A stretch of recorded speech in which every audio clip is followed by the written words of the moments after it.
Ngayong gabi pag-usap, Father Glenn, Father Nestor, Reverend Rex, classmate ng Father Glenn sa seminaryo, Father Nestor, contemporaryo, nag-abot ng seminaryo, si Reverend Rex, akong estudyante. So, di pa kayo tiguang. Pag-abot ako din, sayo man ko naabot, kaya naglikay, heavy ang traffic, kita mangkos, tako kayo nasugat, May 2025. Muna nga, padung ko rin kay maglinya, gatuo ko ang naglinya, mga metron. Kung na may malaki, mga metron man eh. So, hermana din ni hermano, mga metron tingali, nag-make up ato. Kasalugan nyo karon sa atong pagsaulog sa solemnidad sa Trinity Sunday, minta nga din sa parokya, nagsaulog mo sa inyong founding anniversary. Ika-29 katuig sa inyong pagkaparokya. Magbuwang pa ng inyong parokya kaysa akong pagkapari. Kaya 29 mo, sunod buwan, o 28 pa ko sa pagkapari. Father Glenn, karong Lunes, mo 27. Si Father Nestor, bago lang nag-silver. Si Reverend Rex, karon pa ng 25, maparit pa. Muna itong basihan lang sa...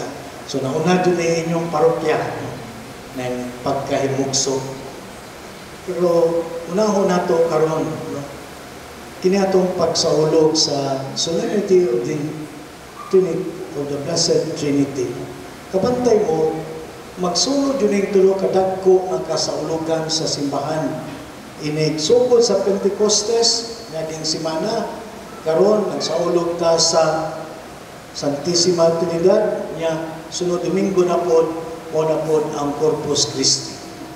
Mga importante o dagko ang kasalugan sa atong simbahan. Pero kini atong pagsaulog sa solemnity sa Blessed Trinity, dako kay ni siya kay mao man sentro sa atong pagtuo, ang misteryo sa ato nga pagtuo. Pagkatao nato gibunyagan ta sa ngalan samahan sa Anak ug Espiritu Santo. Nya tingali ang unang gitudlo itong pagampo, panguros sa ngalan samahan sa Anak ug sa Espiritu Santo. Inikamatay na ito puhon ang katapusang panalangin sa ngalan samahan sa Anak ug Espiritu Santo. Pero atong tibok kinabuhi in between aning paghandom nato sa Santissima Trinidad.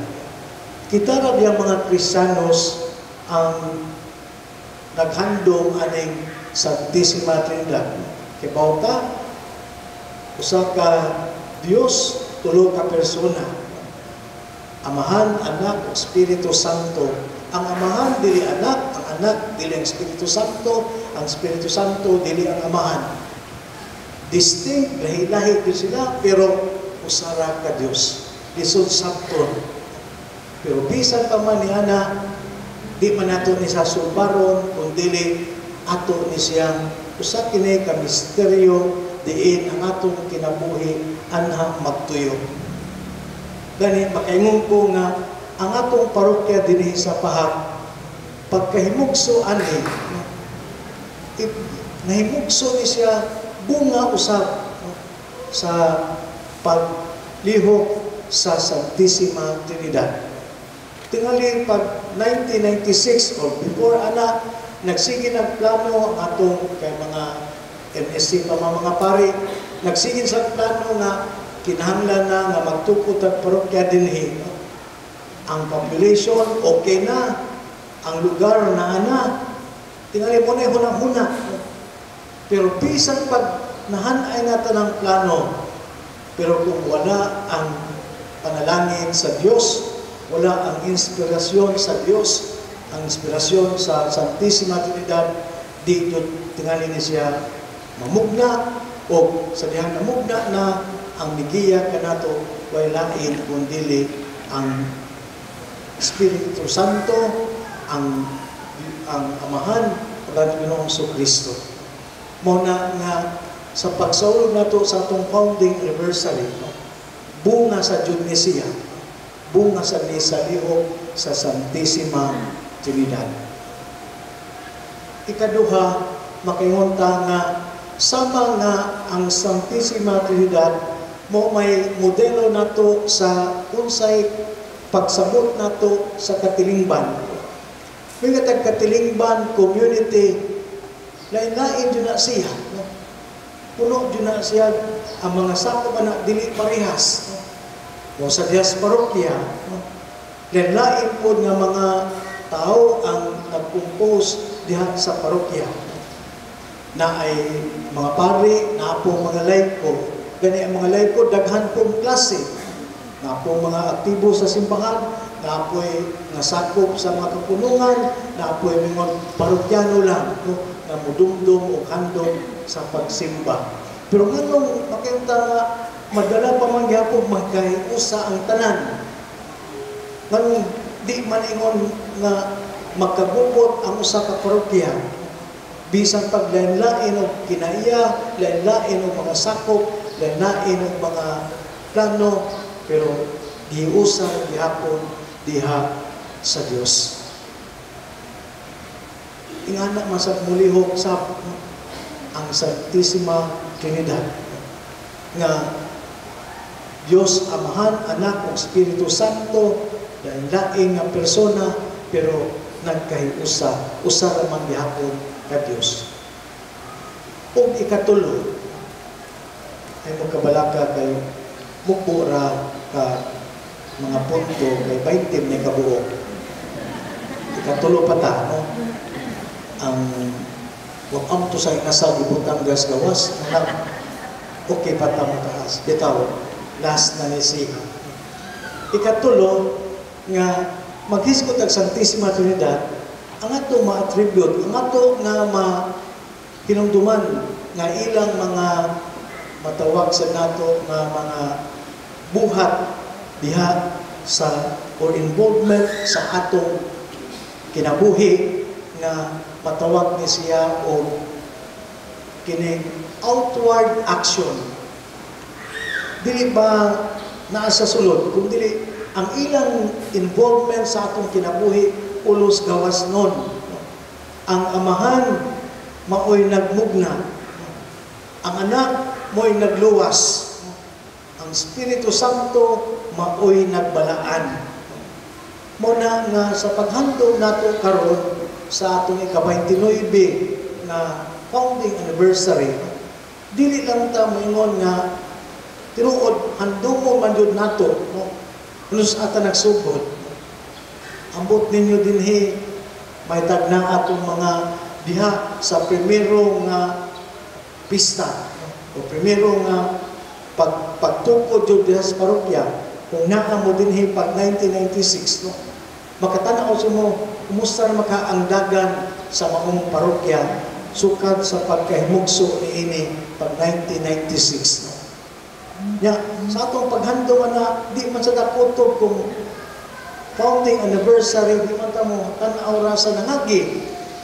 Moingon sa unsa kahay umaabot nato, unsa kahay mahitabo nato isip parokya, dili lang karon, kung dili another 10 years from now, 20 years from now, or may mo saulog mo pohon sa golden jubilee sa inyong founding.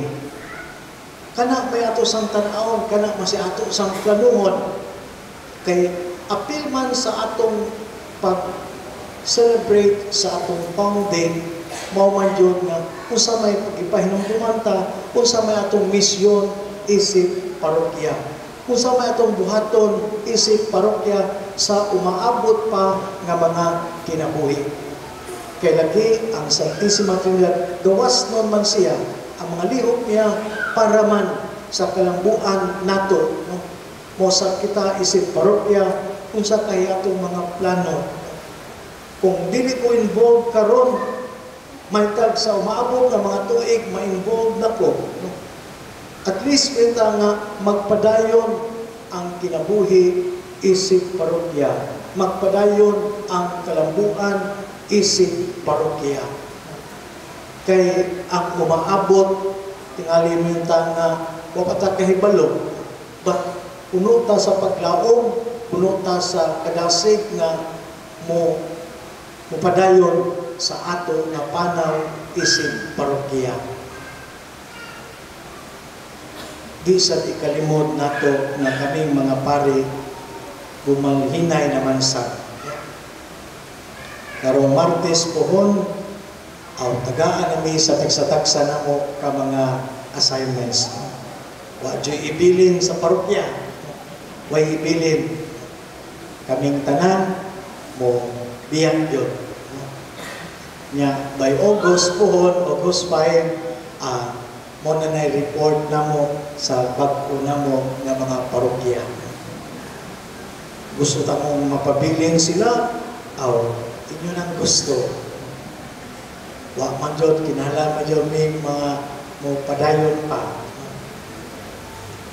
Ako'y nag-time sa tanang assignments. Kay bawo ko asa may butang tanang pare. Ako naghihatag ng Archbishop. Kagabong mo ni pirmahin ng Archbishop tanan. Apil na sa akong opisina. Pero bisan pati nga rin mubalihin namin.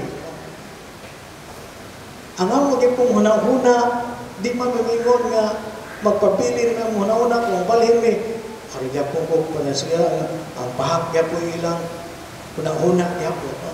Nagya po may panlantaw nga kung sana po yung mahimo namo sa bag-o namo nga assignments pohon. Ang mga binuang sa mga pari giingon nga tinighatag kuno namo nigdawat sa assignment namo pohon karong Martes mag-reflection pa man para po nga ma-dispose nga modawat sa mga assignments namo.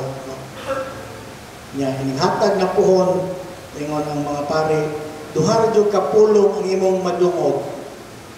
Mingon ka nig-abri nimo sa imong assignment kini. Sa ato pa ganahan ka sa imong assignment. Mayroon ka ahap. Sa ato pa di ka ganahan sa imong assignment. Mo nagingon nga iniguman sa reflection mangita namin duha ka pultahan asa ka agi sa kini ba o sa ahap. Amo nang pintahon pilay ning agi dire ani. Bitaw. Maski asa tingali mi. No? But we are forward looking. No? We are still hoping nga kung asa may mabutang nagapon may mga mahimo isip instrumento sa Ginoo makaingon may nga nagapoy daghan kaayo nga mga maayo nga nagpaabot kanamo ug amo usab nga mabuhat sa tagsa-tagsa kanamo ka mga parokya. Usab kamo di mo kutob sa 29 napay 30, napay 35, napay 40 bahala na mawala ta nagapoy mo padayon kay buhi man ang atong pagtuo. Katapusan na yun. Kaya gigutom na mo. May mananap na gitawag o impala. Kanang impala, taas ka na siya galayat. Gani, kung magbarog lang ko ng impala, makalayat siya 10 feet. Magbarog lang ba? Mulayat. Vertical niya nga layat. Pero kung magdagan siya, niya mulukso, mulayat, makalayat sa mga 30 feet ang 30 feet. Muna ilang ingon ha? Nga muna ingon sila, pananglitan ka ng impala nga taas kay layat mo.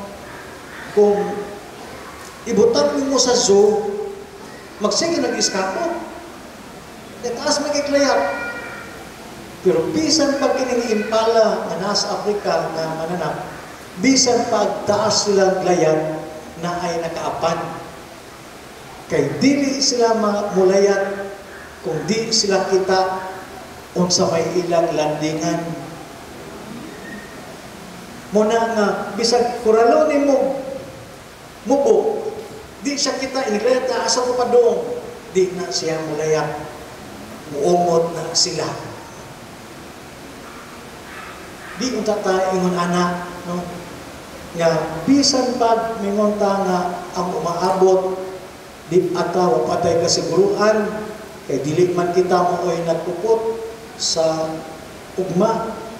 Pero bisan pa man ni ana, ang atong hunahuna, pulos kaayuhan, ang atong mga lihok, kung sa'y makaayo para sa atong parokya.